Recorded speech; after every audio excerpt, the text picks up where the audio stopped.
Yang keempat adalah pengembangan produk lambat. Kalau dulu itu seperti itu. Tetapi saat ini itu lebih ke pengembangan produk cepat, aliansi, dan juga desain kerjasama. Teman-teman bisa melihat ya, tren saat ini itu berubah begitu cepat. Ya. Karena apa? Karena siklus hidup produk itu lebih pendek. Ya. Penggunaan teknologi komputer untuk komunikasi maupun operasional. Ya. Jadi banyak orang itu yang lebih suka gonta-ganti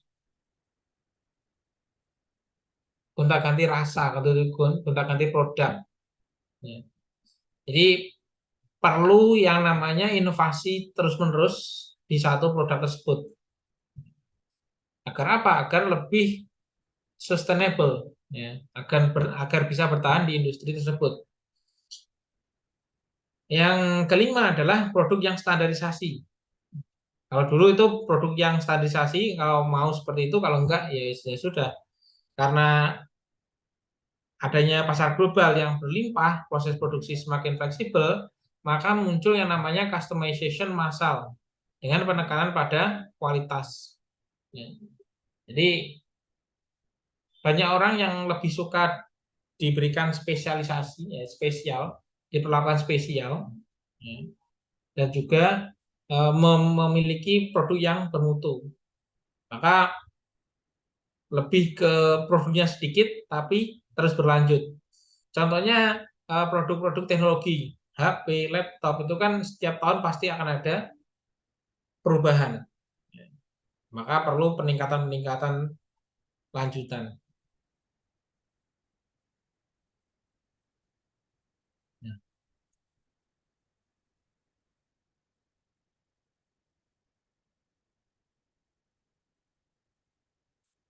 Yang terakhir adalah tentang spesialisasi pekerjaan. Ya. Kalau dulu spesialisasi pekerjaan dengan adanya kondisi sosial budaya yang berubah, maka lebih ke pemberdayaan sumber. Ya. Bedanya apa? Kalau dulu itu ya satu orang mengerjakan hal tersebut, tapi ketika adanya rolling itu mereka tidak bisa. Tetapi saat ini ya itu ya harus bisa rolling, ya, di satu bidang ke bidang yang lain.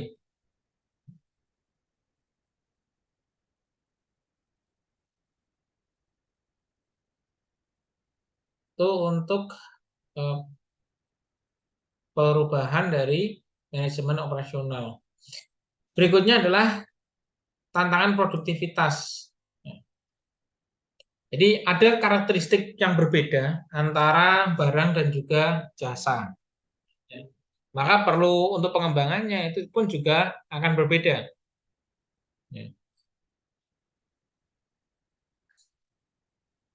Karakteristik barang itu dapat dijual lagi. Nah, maksudnya adalah ketika kita bisa beli produk tersebut, kita bisa menjualnya lagi. Tetapi ketika jasa itu tidak bisa dijual lagi. Apa yang kita terima, apa yang kita rasakan, ya selesai di situ. Kalau barang itu dapat disimpan. Nah, kalau jasa itu tidak dapat disimpan. Kalau barang itu kualitasnya dapat diukur, sedangkan jasa itu kualitas sulit diukur. Karena itu menyangkut rasa, menyangkut kenyamanan, dan lain sebagainya. Yang keempat adalah penjualan terpisah dengan produksi. Ya, sedangkan jasa, penjualan sebagai bagian dari jasa. Ya, produksinya juga pada saat melakukan penjualan tersebut.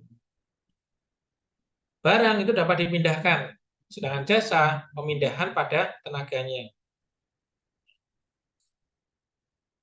Barang itu lokasi sangat mempengaruhi biaya. Ya.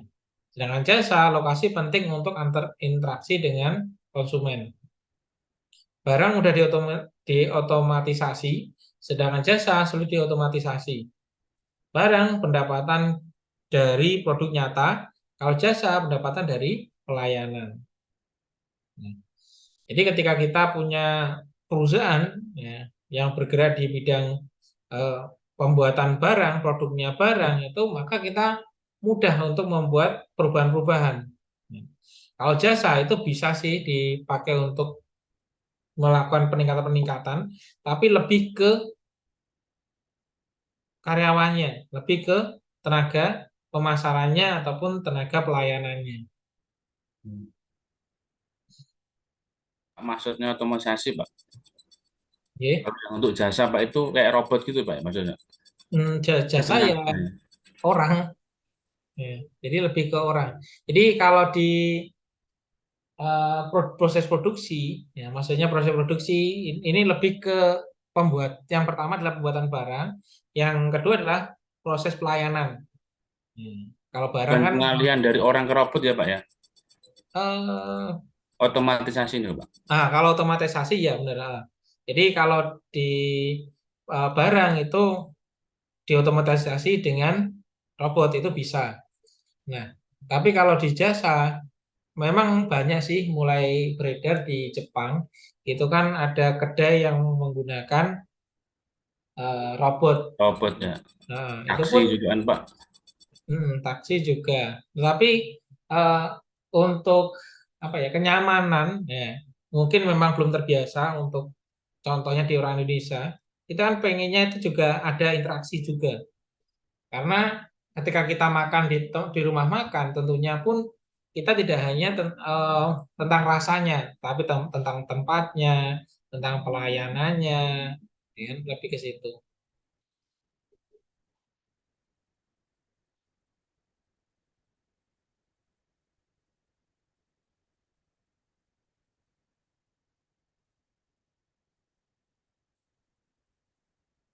Itu untuk eh, tantangan produktivitas. Nah, berikutnya adalah tentang produktivitas. Nah, jadi yang namanya proses produksi, ya tentunya ada yang namanya produktivitas, yaitu tentang perbandingan antara output atau barang dan jasa yang dihasilkan dengan input sumber daya yang digunakan untuk menghasilkan output. Nah, jadi satu perusahaan tentunya ketika kita mempekerjakan satu karyawan, tentunya bagaimana agar karyawan tersebut itu bisa hasil kerjanya itu bisa untuk menggaji dia. Ya, yang pertama tadi adalah eh, yang namanya perusahaan itu kan berusaha untuk mendapatkan keuntungan, itu yang pertama. Yang kedua adalah kita mempekerjakan orang agar mempermudah atau membantu pekerjaan kita, dan ketika mereka bekerja, maka hasil dari pekerjaannya itu harus bisa menggaji dirinya sendiri. Nah, maka itu disebut produktivitas. Nah, semakin bagus kerjanya, ya, jadi barang yang dihasilkannya itu semakin banyak, maka mereka akan disebut produktivitasnya itu tinggi. Ya. Untuk pengukurannya seperti apa? Jadi produktivitas itu diukur dengan cara kita lihat outputnya yang dibagi dengan input yang ada. Ya. Kalau jasa itu kan eh, lebih ke single faktor productivity, ya, pelayanan. Lebih ke pelayanan itu kan dari pelayanan seseorang. Tapi kalau produk ataupun jasa dapat produk jadi itu pun multidimensi. Adapun input yang digunakan untuk menghitung produktivitas bisa salah satu sumber daya saja yang biasa disebut single factor productivity, bisa juga semua sumber daya yang biasa disebut multiple factor productivity.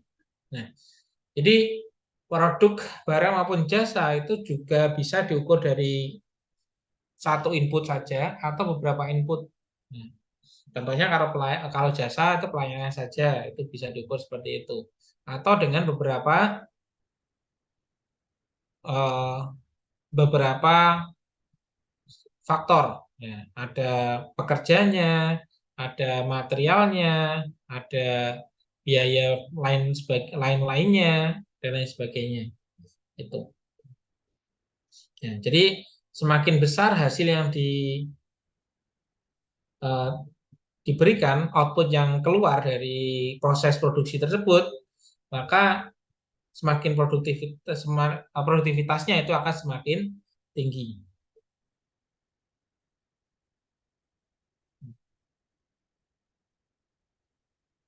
Contohnya seperti ini, teman-teman. Ya.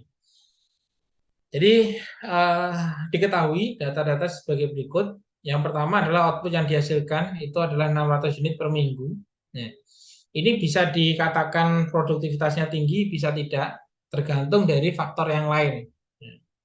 Yang pertama adalah jumlah pekerja 3 orang, masing-masing bekerja selama 8 jam kerja per hari dan 5 hari per minggu. Ya.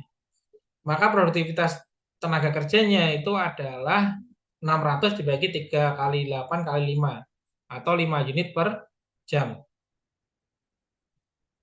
Jadi kalau dari faktor tersebut berarti per jamnya upah pekerjanya adalah 5.000. Materi yang diperlukan itu seharga 500.000, biaya overhead sebesar 900.000. Output tersebut dapat dijual dengan harga 10.000 per unit. Ya. Jadi kalau disederhanakan seperti ini teman-teman. Kita punya nih satu produk itu adalah 600 unit. Dijual dengan harga 10.000 per unit. Totalnya kan berarti sekitar 6 juta. 6 juta. Maka dari 6 juta itu apa saja biaya-biaya yang keluar. Jadi yang pertama tadi tentang tenaga kerja. Ya, tenaga kerjanya per jamnya itu 5.000 kali 5 hari kali 8 jam kali 3 orang. Ya. Jadi totalnya sekitar 40, 120 berarti sekitar 700, 600 ya. Nah, sekitar 600 lah. 600.000 ya ditambah dengan 5.000 ditambah dengan 900.000. Ya. Totalnya adalah 3. Jadi nilai dari produktivitasnya itu adalah 3. Ya. Jika output yang dihasilkan meningkat sebesar 50% dengan kenaikan semua biaya dan harga masing-masing sebesar 25%, maka kondisi yang baru akan menjadi seperti ini. Ya. Jadi output yang dihasilkan itu naik menjadi 50%. Nah, berarti kalau dikalikan itu adalah 600 kali 1,5. Ya, berarti sekitar 900. Ya, 900. Untuk jam kerjanya itu sama, dibagi 120, jadi total 7,5 unit per jam. Berarti ada peningkatan produktivitas tenaga kerja sebesar 50% dari sebelumnya. Multifaktor produktivitas itu adalah sebagai berikut teman-teman. Ya. Di 600 kali 1,5 kali 1,25 kali 10.000. Ya. Terus dibagi dengan total tadi dikalikan 1,25. Ini totalnya adalah 4,5. Berarti ada peningkatan multifaktor produktivitas sebesar 50%. Ya. Jadi ada beberapa perusahaan itu yang rugi itu bukan karena mereka sepi, tapi karena perhitungannya salah. Maksudnya seperti apa? Nah, kalau yang namanya omset besar itu kan pastinya banyak orang yang atau perusahaan itu akan senang. Tapi ternyata karena proses produksinya itu tidak sesuai dengan standar atau sesuai dengan SOP, ternyata pengeluaran dari proses produksinya itu besar. Ya, semakin besar, semakin besar. Nah, ternyata dihitung-hitung itu perusahaan itu rugi sekian persen. Nah, maka semakin besar penjualan, maka akan semakin rugi perusahaan tersebut. Nah, bagaimana solusinya? Yaitu memperbaiki proses produksinya agar biaya dari proses produksinya itu menurun. Ya. Bukan dengan mengurang